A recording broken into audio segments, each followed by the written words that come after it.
E aí, fanáticos, como é que vocês estão? Espero que muito bem. Esse é o nosso primeiro vídeo aqui desse perfil, em que efetivamente nós mostramos o rosto por trás das postagens da origem. Pra começar com o pé direito, eu resolvi trazer um assunto que, além de ser uma coisa que eu gosto muito, é muito casado com o nosso trabalho aqui. Então nada mais justo do que compartilhar um pouquinho desse nosso fanatismo com vocês, tá? Então vem comigo. Bom, nesse vídeo eu trouxe o manto da seleção norte-americana. Esse aqui, o branco, é o uniforme número 1, que foi usado pela seleção norte-americana no Catar. E essa daqui, azul, foi usada pela seleção feminina na última Copa do Mundo da França. Bom, eu sou muito suspeita pra falar, porque na verdade eu acho todas as camisetas incríveis, inclusive essa daqui, azul, ela é minha, né? Com a numeração da minha jogadora preferida, da seleção norte-americana.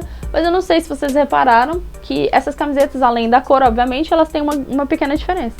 A camiseta feminina tem em cima do escudo essas 4 estrelas aqui, enquanto a masculina, como vocês estão vendo, não tem ainda nenhuma. Vocês podem se perguntar, qual foi? Esqueceram de colocar as estrelas na masculina, de costurar, ou o que aconteceu? E a resposta é não.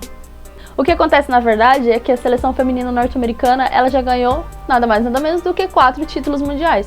Enquanto, infelizmente, a seleção masculina ainda não ganhou nenhum. Mas eu vou ser bem justa aqui, vai. Como a gente viu no ano passado na Copa do Catar, a seleção masculina, ela mostrou uma grande evolução no seu futebol se a gente comparar com as últimas edições da competição, que inclusive em 2018 eles sequer se classificaram.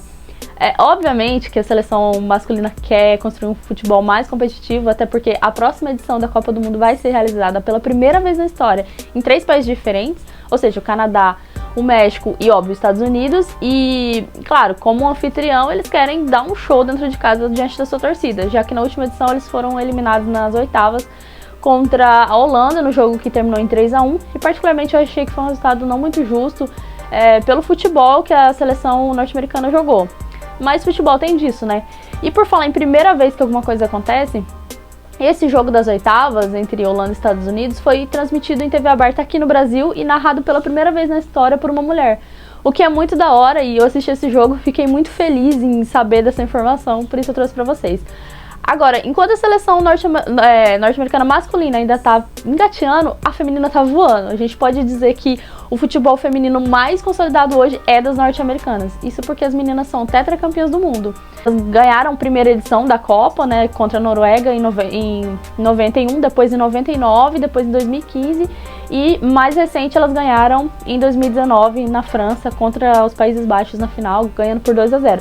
Só que, cara, não para por aí. As norte-americanas já ganharam 4 ouros nas Olimpíadas, além de 1 prata e 2 bronzes. E, cara, diversas outras competições internacionais que elas participam, como a Copa Ouro Feminina, a Algarve Cups e diversas outras. Pra vocês terem uma ideia, elas estiveram no pódio em todas as edições de Copa do Mundo desde 91 na estreia. E isso só também não aconteceu nas Olimpíadas, porque em 2016, aqui nas Olimpíadas do Rio, elas foram eliminadas nas quartas pela Suécia. A Suécia, inclusive, eliminou depois do Brasil na semi e perdeu para a Alemanha no final. Tá, mas por que eu tô falando tanto sobre Copa do Mundo, seleção norte-americana, se a Copa do Mundo do Catar acabou esses dias? Bom, porque neste ano de 2023 que vos fala, acontecerá a 9ª edição da Copa do Mundo Feminina, que começa dia 20 de julho, onde a Austrália e Nova Zelândia sediarão a competição, e nesse caso será a primeira edição realizada no Hemisfério Sul, a primeira sediada em 2 países e a primeira competição da FIFA entre homens e mulheres realizada por 2 confederações. Isso é muito legal. Além disso, aqui no Brasil será a primeira vez que os jogos serão transmitidos em TV aberta, quando a gente fala, claro, sobre Copa do Mundo de futebol feminino, né? E claro, obviamente que a seleção norte-americana é a favorita, só que eu vou destacar outras seleções, como por exemplo a seleção do Canadá, a seleção da Suécia e da Inglaterra, que aliás tem hoje como técnica a holandesa Sarina, que é a atual vencedora do prêmio The Best da FIFA. É uma seleção muito forte e que também já ganhou do Brasil recentemente na finalíssima, agora no mês de abril. Inclusive foi um jogão em Wembley, o estádio lotadaço, o Brasil fazendo um segundo tempo muito de elite. E infelizmente acabou perdendo nos pênaltis, mas eu acho que o Brasil jogou muito à altura. Então, tipo, eu não posso também deixar o Brasil de fora dessa lista, talvez eu tô sendo, né, tendenciosa aqui, mesmo conhecendo as dificuldades e peculiaridades de cada seleção. Isso porque a Pia tem feito um excelente trabalho com as meninas e mostrando muita competitividade. Claro, A gente perdeu muito com a saída de algumas jogadoras mais experientes, que eram mais experientes da seleção, por exemplo, a Cristiane e a Formiga. Só que essa nova geração ela tem se ajustado cada vez mais e mostrado que não vai vir pra brincar não, viu? E além disso, por falar em seleção brasileira, infelizmente, provavelmente essa será a última Copa da nossa Rainha Marta, ou seja, é o 6º Mundial dela e, cara, não é só a maior artilheira, né, competição com 17 gols, inclusive sendo eles 4 contra os Estados Unidos, mas como ela é a primeira jogadora entre homens e mulheres a marcar em 5 mundiais. Bom, com tudo isso, eu queria saber de vocês, se vocês já sabiam que a Copa do Mundo tá chegando, pra quem vocês vão torcer e claramente por que é o Brasil, né? Então assim, deixa nos comentários o que vocês acham desse tipo de conteúdo, se vocês gostaram, se vocês querem que a gente continue trazendo coisas assim, né, nesse formato, ou sobre a Copa, sobre qualquer outro esporte que vocês gostem, também sobre alguns jogadores ou alguma competição que vocês acompanham e queiram compartilhar com a gente.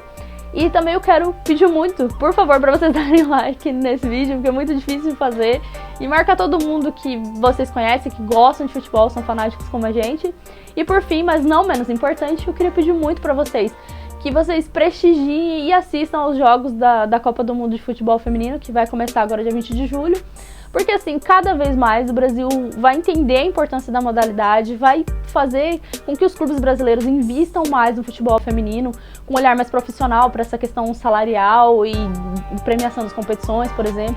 Como inclusive já aconteceu com a seleção norte-americana, e assim nas próximas competições, sei lá, que seja a Copa do Mundo, as Olimpíadas ou qualquer outra competição internacional, o Brasil possa entrar nesse rol das seleções que são campeãs. E claro, talvez a gente enche a nossa amarelinha de estrelinha também, igual a seleção norte-americana já tem. Bom, fanáticos, é o que eu tinha para trazer para vocês hoje. Espero muito que vocês tenham gostado. Nos vemos em próximos vídeos e tchau!